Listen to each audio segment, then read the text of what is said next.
Excelentíssimo senhor ministro Ricardo Lewandowski, presidente da sessão, excelentíssimo senhor subprocurador-geral da República, doutor Rizzi, agradeço às senhoras presentes.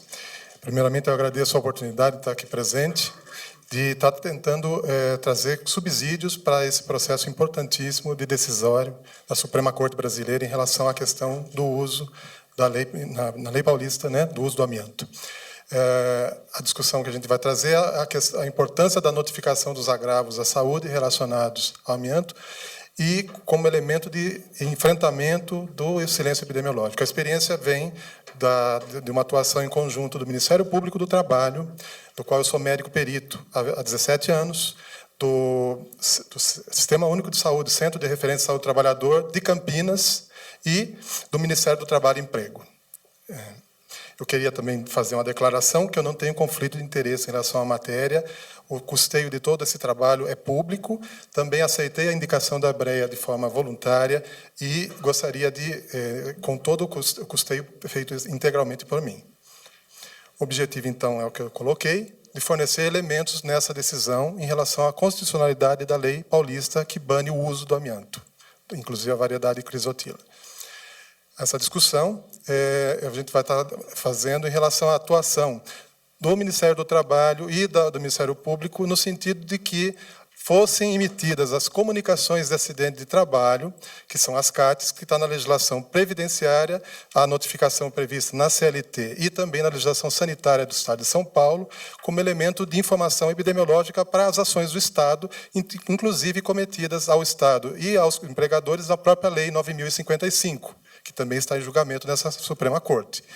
E também a contribuição do Sistema Único de Saúde, no sentido de informar o Sistema Nacional de Agravos, a parte sanitária também, para que nós possamos ter exatamente sair dessa dificuldade de informação que estava crônico. O problema é exatamente essa situação, e também voltado-se para avaliar elementos de avaliação da atenção à saúde que está sendo fornecida pelos empregadores, né, cumprindo a Lei 9.055. Eu vou contar o caso das duas corporações que têm maior número de casos nos nossos sistemas, nas bases de dados que foram trabalhadas, começando com o caso da Brasilite. Em junho de 2004, o Centro de Atenção à Saúde do Trabalhador de Belém do Pará teve que denunciar ao Ministério Público do Trabalho a não informação do segmento de saúde e os resultados de exames de um contingente, né, de trabalhadores que estiveram expostos ao amianto naquela cidade. O MPT teve que ajuizar uma ação civil pública naquele mesmo ano e no sentido de compelir a empresa a passar a informar o SUS. Em novembro de 2005, houve a sentença nesse sentido. Essa ação corre, inclusive, atualmente no TST, mas a empresa já passou a informar frequentemente, né? Agora, naquela época era a Brasilite, agora a Sangoban. Ela também tem um inquérito civil na PRT de Campinas, 15ª Região, e por denúncia também do Ministério do Trabalho.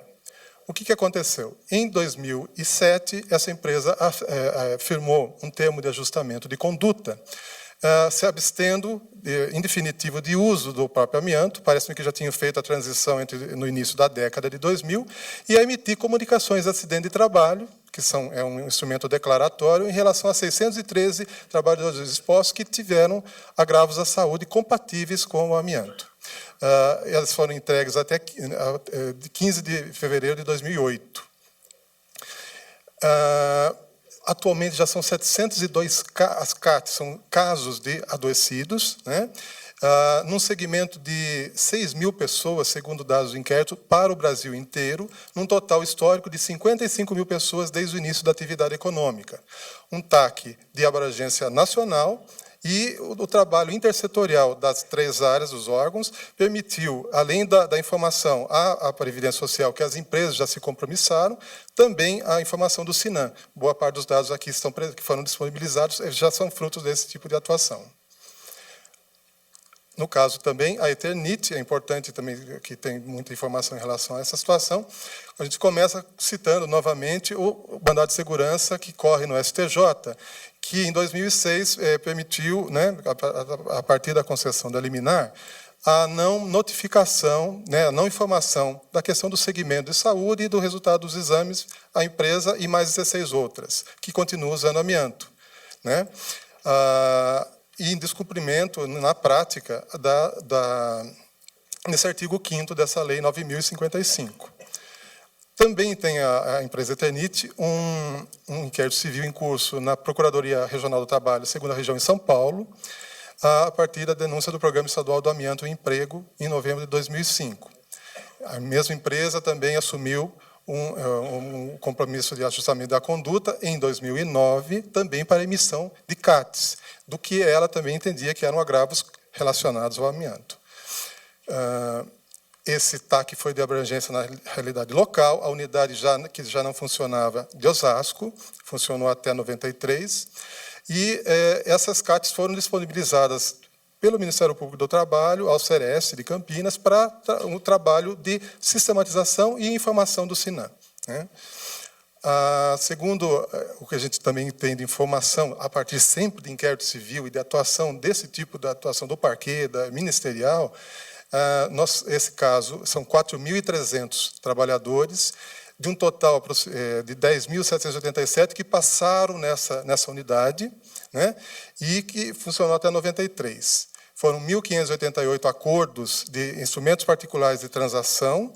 Em relação à empresa, a Saint-Gobain, foram 1.300, né, e a partir disso nós estruturamos um estudo descritivo, bastante simples, mas pelo menos enfocando, tentando ajudar o cumprimento das funções do Estado nessa situação. E mostrando também, inclusive, a dificuldade de conseguir viabilizar até nessa situação. 702 CATs, ou casos, da Saint-Gobain Brasilite, e 287 da Eternit. Cada CAT representa um trabalhador que pode ter um ou mais diagnósticos de adoecimento, é que eu vou apresentar nesse sentido. Os resultados, rapidamente, a distribuição predominantemente de homens, né, trabalhadores do sexo masculino, tanto de uma quanto de outra. A distribuição das CATs segundo a faixa etária, a gente vê que, quando foi feito o diagnóstico, a grande maioria já passava dos 50 a 59 anos. Quer dizer, acaba sendo uma patologia que vai sendo encontrada na pessoa mais próxima da faixa etária dos idosos, inclusive. A maior parte casados, provavelmente constituídas famílias. Segundo a aposentadoria, a maioria, dados apenas da Saint-Gobain Brasilite, aposentados já, quase 2/3. Com relação às ocupações, foram basicamente as mais frequentes: moldadores, serventes e aprendizes. E o restante das ocupações são dispersando em várias outras. Mas tem algumas ocupações que nos chamaram a atenção. Por exemplo, auxiliar de contabilidade, contas a pagar, jardineiro, conselheiro administrativo, auxiliar de cozinha. Isso são dados declaratórios das próprias empresas, que adoeceram com agravos relacionados à exposição a esse mineral. Aqui está um pouco pequeno, mas é importante entender que em vermelho se encontra o número de diagnósticos, quando foram feitos os diagnósticos, e em azul, quando eles foram efetivamente notificados em cumprimento à legislação. A gente vê que havia informação desde, pelo menos, o final da década de 90, e ela só se consubstanciou em dados efetivos para a ação de vigilância e do Estado a partir dos TACs. A mesma coisa em relação à empresa ou à corporação, né, da Saint-Gobain Brasilite, né? Também a partir desses dados dos TACs que foram de 2007 e de 2009. O tempo de exposição, conseguimos, não de todos, mas a maior parte tem até 12 anos de exposição com adoecimento. Com relação ao tempo de latência, entendida entre o início do vínculo, que é registrado na CAT, e a eclosão, o aparecimento do agravo à saúde, a maioria de 31 a 40 anos para ter o diagnóstico, confirmando, na prática, os demais resultados que foram apresentados ao longo do dia de hoje. Com relação aos diagnósticos, a maioria, em ambas as empresas, foi de placas pleurais, com os casos, em seguida, de asbestose, mesotelioma e câncer de pulmão. Das 989 pessoas, 110 tinham 2 diagnósticos, por isso, 1.099 no total. Os 68 na Saint-Gobain, também predominante asbestose e placas pleurais, a doença associada, e na Eternit também, só que em 42 casos. Com relação à questão do uso controlado, eu registrei um acórdão do TRT da 2ª Região, pela questão do contraditório, para a defesa e devido ao processo legal, eu achei importante a fonte. Registra-se que o médico da Associação Brasileira do Amianto, ABRA, ao ser questionado sobre os casos de vítimas do amianto em Osasco, especialmente de ex-funcionários da Eternit, respondeu que a Eternit em Osasco começou suas atividades nos anos 40 e, naquela época, usou-se o amianto de maneira indiscriminada, sem controle, e, obviamente, as pessoas trabalharam nesse período e começaram a ficar doentes. Esclareceu que, a partir de 1980, essa é a data importante, que a mineração e as fábricas de fibrocimento começaram a adotar controles de poluição dentro do ambiente fabril. Então, atualmente, todos os casos de doentes que a gente encontra são trabalhadores que ficaram expostos nos anos de 60 e 70. É um processo de 2006, provavelmente colhido na fase de instrução em primeira instância. Então, é importante porque demarca uma situação que nós acabamos encontrando nessa base de dados, pelo menos 21 casos, cujo início de vínculo foi após o ano de 1980. São diagnósticos, inclusive, das próprias empresas, a maior parte de placas pleurais, mas com casos de asbestose, pelo menos 2, e câncer de pulmão. Realmente não é tão fácil conseguir os achados, mas a gente tem se esforçado. Eu queria passar para as conclusões, salientando que, nesse conjunto de trabalhadores com adoecimento relacionado ao amianto, encontrou-se predomínio do sexo masculino, entre 50 e 69 anos de idade, casados e aposentados, a maioria, boa parte, serventes, aprendizes e montadores. Entre 99 e 2007, houve diagnósticos de agravo à saúde relacionados ao amianto, mas sem registro da CAT, na maioria, pouquíssimas. Entre 2008 e 2010, após os TACs, houve aumento significativo da emissão das CATs. Predomínio de tempo de exposição de até 12 anos, tempo de latência entre 31 a 40 anos para aparecimento do diagnóstico.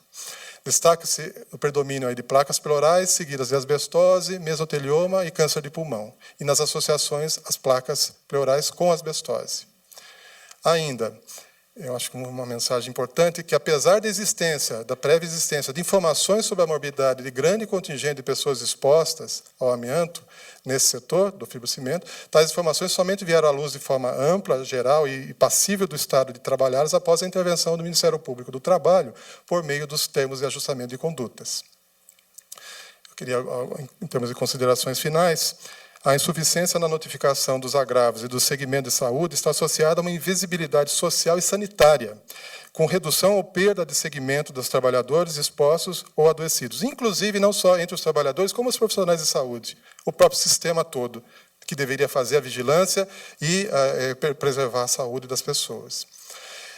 Também, em relação à própria base de dados, uma consulta simples às bases de decisão em segunda instância nos tribunais do interior de São Paulo, né, já evidencia vários casos que estão, ainda que sub júdice, mas que já tem decisão em segunda instância confirmando outros casos que não estão inseridos nessa base. Ou seja, tem mais casos.